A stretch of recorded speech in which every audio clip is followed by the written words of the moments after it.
नमस्कार, one India Hindi में आप सभी का स्वागत है। मैं हूं पुनीत श्रीवास्तव और मैं इस समय मौजूद हूं चौरी चौरा के ये इस मुख्य चौराहे पे।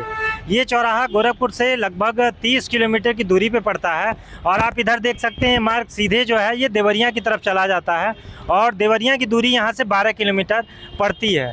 हम जिस वजह से यहाँ आए हुए हैं, चौरी चौरा जिसके लिए प्रसिद्ध है, उस शहीद स्मारक की दूरी यहाँ से 1 किलोमीटर पड़ती है।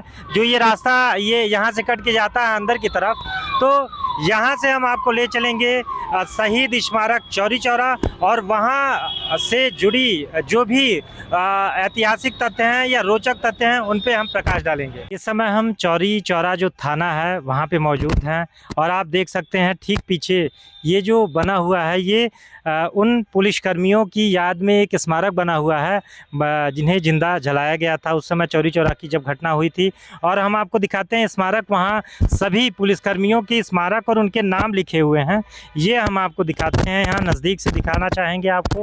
और आप देख सकते हैं कि ये जो वाइट कलर का पूरा बना हुआ है ये जो है ये स्मारक एक उन शहीद पुलिसकर्मियों की याद में है।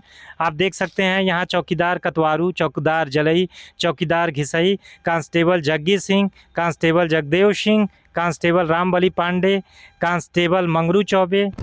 ये इस तरीके से करके आप पीछे आ जाइए, थोड़ा सा इधर आ जाइए, जी जी यहाँ आ जाइए और यहाँ दूर से दिखाइए। अब आप देख सकते हैं ये पूरा चीज़ आप थोड़ा सा दिखाइए, ये जो स्मारक बना हुआ है यहाँ।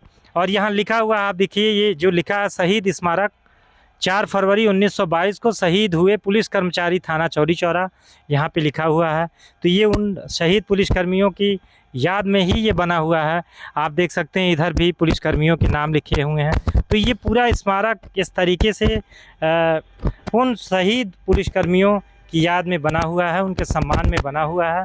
तो यही वो जगह है जो उन 19 पुलिस कर्मी जो 22 पुलिसकर्मी थे जिन्हें जिंदा जलाया गया था, उनकी याद में ये एक स्मारक यहाँ पे बना हुआ है। और काफ़ी कुछ है, काफ़ी चीज़ें हैं। हमने एक यहाँ जो स्मारक पुलिसकर्मियों का था और ये सारी चीज़ें एक स्टोरी हमने देने के लिए पूरा एक प्रयास किया। और हम यहाँ कुछ युवाओं से भी बातचीत करेंगे। मेरा नाम शिवांशु यादव है। मैं ग्राम खैराबाद टोला भुसौलवा से हूँ। और ये जो धरती चौरी चौरा की 4 फरवरी 1922 शहीदों की धरती है और बहुत ही मतलब पवित्र धरती है। यहाँ के लोग मतलब शहीद हुए, लेकिन कहने का मतलब ये जो रेलवे स्टेशन के बगल में है जी जी, तो हम लोगों से मतलब इनसे ये प्रेरणा लेनी चाहिए कि हम लोग भी अपने पढ़ाई लिखाई कर और मतलब अपने देश के लिए कुछ करें और इनसे कुछ अच्छी सीख लेनी चाहिए। क्या नाम है आपका? मेरा नाम चंद्र कुमार है। मैं गवर्नर रमदास यादव हूँ। जी चंद्र जी, सबसे पहले बात, आप चौरी चौरा एक विश्व प्रसिद्ध जगह है, इतनी बड़ी घटना हुई, इतना बड़ा आंदोलन यहाँ पे हुआ, तो अब आप इसे किस रूप में देखते हैं?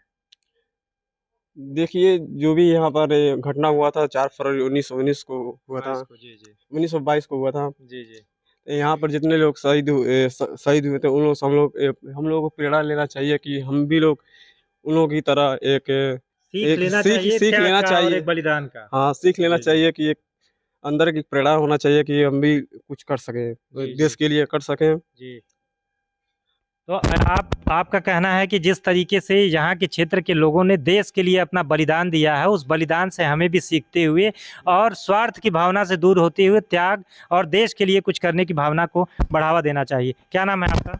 मिथिलेश पासवान। मिथिलेश जी, क्या कहना चाहेंगे? आप इस मिट्टी से आते हैं जिस मिट्टी ने मिट्टी के रहने वालों ने देश के लिए बड़ी कुर्बानियाँ दी हैं, क्या कहना चाहेंगे? जी, हम कुछ कहना नहीं चाहेंगे। जी ये बहुत आवश्यक है कि यहाँ बच्चे पढ़ते हैं और ये हम लोग के लिए बहुत ज़रूरी है, सीख है कि हमारे देश पे यहाँ पर जो घटना हुई, ये हमारे जवान शहीद हुए हैं, उनसे हमें प्रेरणा लेनी चाहिए और सीखना चाहिए कि इसके लिए कुछ अच्छा कार्य करें हम लोग। जी जी और यहाँ पर इन लोगों की वजह से जो भी यहाँ पर सरकारें हैं, अच्छा यहाँ विकास हो रहा है। विकास हो रहा है। हाँ, पहले से कुछ विकास हुआ पहले है? से विकास हो क्या रहा कुछ है। आप बताइए। ये साइड में रोड बन गए हैं और ये ओवरब्रिज भी पास हो गया है। पहले बहुत दिक्कत होती थी, इधर बहुत मतलब आने जाने में दिक्कत होती थी। अब लोगों को सुविधाएं हो गई हैं काफ़ी ज़्यादा, अब इधर लोग आते जाते रहते हैं। जो कि हमारे शहीदों की घूमी रही है बिल्कुल, चौरी चौरा, बिल्कुल। पर इसका ख्याल रखा गया है क्या वास्तव में? नहीं, जो क्या- उत्तर प्रदेश में पड़ता है, गोरखपुर जिले में पड़ता है। गोरखपुर जिले के ही हमारे योगी आदित्यनाथ जी हमारे सीएम हैं हाँ हाँ हाँ वर्तमान में। और बताइए, यूपी में ही इतनी सारी पेपर लीक हो रही हैं, हाँ, हाँ। यहाँ के युवाओं को क्या उसमें जाने के लिए, सिस्टम में जाने के लिए वो मौका दिया जा रहा है? सिस्टम ही पूरा करप्ट है। जी जी जी इतने पेपर्स लीक हुए हैं, आरओ का, यूपी पुलिस का। ये सरकार की ढिलवाई है कि नहीं है? बिल्कुल बिल्कुल क्यों हो रहा है ये? बिल्कुल अगर आप कह रहे हैं कि यहाँ के जो शहीद हैं वो अपने देश प्रेम के लिए जान दे दिए, देश प्रेम पहले था, जी अभी भी है, पर जैसे हमारे नेता हैं, यहाँ के लोग हैं, जो भी नेता बन रहे हैं यहाँ के, जो अभी लीडर हैं यहाँ के वर्तमान में, वो क्या वास्तव में देश प्रेम बच्चों का समझ पा रहे हैं? उनको मौका दिया जा रहा है? देश प्रेम होता था कि हाँ जा रहे हैं। अभी आर्मी की जो भर्तियां आ रही थी वो पूर्ण रूप से अग्निवीर वाली। अग्निवीर वाली, अभी उसको घटा के 4 साल कर दिया गया। बताइए, अब 4 साल वो क्या करेगा? बिल्कुल बिल्कुल आप उसका वही खत्म कर रहे हैं जो ये एज है, जो समय है उसका कि देश के लिए सर्व करे। लेकिन अब उसके बाद क्या होगा? उसके परिवार का क्या होगा? बिल्कुल, 4 साल के बाद वो क्या करेगा? उसके बाद आने के बाद क्या उसकी जॉब की गारंटी ली जा रही है? बिल्कुल। नहीं ली जा रही है। अब कह रहे हैं कि चौरी चौरा के लोगों के लिए क्या स्पेशल कोई योजना किया है इन्होंने? क्या दिया है सरकार ने? नहीं। गोरखपुर के खुद रहने वाले, मान लीजिए सीएम योगी आदित्यनाथ हैं वर्तमान के, पर उन्होंने क्या यहाँ आके कितने बार वो आए हैं यहाँ पे, और कितनी बार वो बच्चों से बातचीत किए हैं, और यहाँ के लोगों के लिए क्या किए हैं वो? जी जी जी तो आप हैं, ये छात्र हैं, युवा हैं, इनकी शिकायत है, और शिकायत इनकी कहीं ना कहीं जायज़ है। ये पेपर लीक मामले से जो छात्रों का नुकसान हो रहा है उससे नाराज़ हैं। अग्निवीर भर्ती योजना शुरू की गई उससे भी नाराज़ हैं। और इनकी मांग है कि कम से कम अगर चौरी चौरा ये शहीदों की धरती है, तो यहाँ की युवाओं के लिए, यहाँ के छात्रों के लिए सरकार को कुछ योजना लानी चाहिए जिससे यहाँ के युवाओं का हित हो सके। इस समय हमारे साथ हैं दीनदयाल उपाध्याय गोरखपुर विश्वविद्यालय के इतिहास विभाग के विभागाध्यक्ष प्रोफेसर मनोज कुमार तिवारी जी, और इनसे हम चौरी चौरा कांड पे विस्तार से बातचीत करेंगे। स्वागत है सर आपका one India Hindi.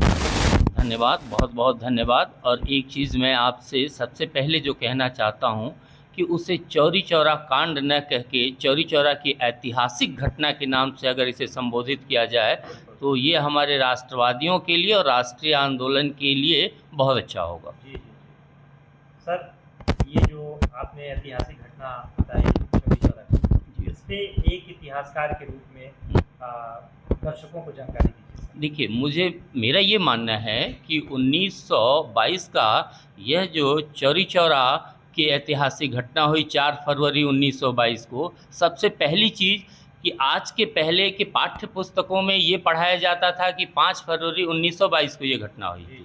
Even Bipin Chandra जैसे इतिहासकार और तमाम बड़े इतिहासकार उस घटना को 5 फरवरी 1922 की घटना बताते हैं। लेकिन जैसे अभी चौरी चौरा शताब्दी वर्ष समारोह जब शुरू हुआ, उसके 1-1.5 साल पहले गोरखपुर विश्वविद्यालय के इतिहास विभाग ने चौरी चौरा पे एक बहुत बड़ा सेमिनार आयोजित किया था, जिसके कन्वीनर थे प्रोफेसर हिमांशु चतुर्वेदी। और उसके बाद उन्होंने उसकी प्रोसीडिंग निकाली चौरी चौरा की घटना की, और उस प्रोसीडिंग एक किताब के रूप में वो पब्लिश हुई। उसमें उन्होंने ये इस्टेब्लिश किया कि ये घटना 5 फरवरी नहीं 4 फरवरी 1922 को हुई थी। ये तो पहली चीज़ हुई। और दूसरी चीज़ हम ये कह सकते हैं कि चौरी चौरा की यह जो ऐतिहासिक घटना है, इसने पहली बार वास्तव में अंग्रेजी साम्राज्यवादियों के मन में ये खौफ भर दिया कि अब भारत के लोग डर के नहीं रह सकते, अब भारत के लोग उनके शिकंजे में, उनके डर के कारण आवाज़ उठाने से अपने आप को नहीं रोकेंगे। अर्थात इस चौरी चौरा की घटना ने वास्तविक अर्थ में भारतीय स्वतंत्रता की नींव रख दी। इसे इस अर्थ में हम एक युगांतरकारी घटना कह सकते हैं कि 1919 का जो जलियांवाला बाग हत्याकांड था, उस जलियांवाला बाग हत्याकांड का यह प्रत्युत्तर था 4 फरवरी 1922 का ऐतिहासिक घटना। आप अगर देखें, बहुत सारे ऐतिहासिक किताबों को पढ़ें तो आप ये पाएंगे कि 1919 का जो वो जलियांवाला बाग हत्याकांड हुआ, उसके नायकों को, जो अंग्रेज नायक थे, उनके नायकों को ब्रिटिश साम्राज्यवादियों ने तमाम उपाधियों से नवाजा था और उनको ब्रिटिश साम्राज्य का रक्षक कहा। लेकिन चौरी चौरा के क्रांतिकारी, चौरी चौरा के स्वयंसेवक, जिन्होंने अपने आंदोलन की रक्षा के लिए, राष्ट्रीय आंदोलन की रक्षा के लिए मजबूरी में आत्मरक्षार्थ इस घटना को अंजाम दिया था, उस घटना के बाद तमाम नेताओं ने चौरी चौरा के आंदोलनकारियों को अलग अलग निगेटिव तरीके से संबोधित किया और इसे गोरखपुर का अपराध कहा, जबकि ऐसा नहीं होना चाहिए था। जबकि आप ये देखिए कि चौरी चौरा की घटना के बाद एक नए चरण का राष्ट्रीय आंदोलन शुरू होता है, जिसमें क्रांतिकारी आंदोलन बहुत तेज़ी से उभरता है। चाहे 1922, 24, 25 की घटनाओं को देखिए, भगत सिंह, चंद्रशेखर आज़ाद, बटुकेश्वर दत्त, तमाम इन तरह के लोगों ने एक नए चरण का क्रांतिकारी आंदोलन शुरू किया और उस आंदोलन ने ब्रिटिश साम्राज्यवादियों के अंदर इस भय को स्थापित कर दिया, इस डर को स्थापित कर दिया कि अब भारत पे बहुत दिनों तक तलवार के बल पे शासन नहीं किया जा सकता। और इसीलिए हम तो ये मानते हैं कि 1922 के बाद ही अंतिम चरण का राष्ट्रीय आंदोलन शुरू हो गया, जिसने स्वतंत्रता की पृष्ठभूमि को निर्मित कर दिया था।